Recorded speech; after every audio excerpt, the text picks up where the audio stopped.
Welcome to this new meeting. Today we will discuss the evaluation of muscle strength of the shoulder. First, we will evaluate the surface part of the posterior musculature, and then we will also analyze the anterior musculature. In this position, we will analyze the muscle strength of the rhomboid muscles, the infraspinatus, the teres minor, the teres major, and the anterior serratus.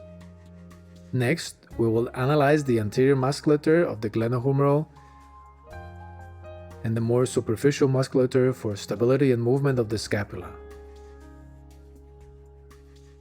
To perform the evaluation of the infraspinatus muscle and the teres minor, we place a towel under the shoulder.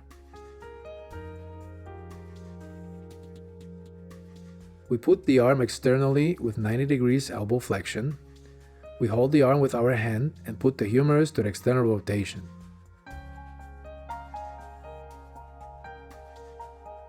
At this point, we ask the patient to hold the position.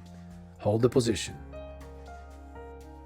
We will make a direct push down, asking her to hold. Hold my push. Hold, hold, hold, hold, and release.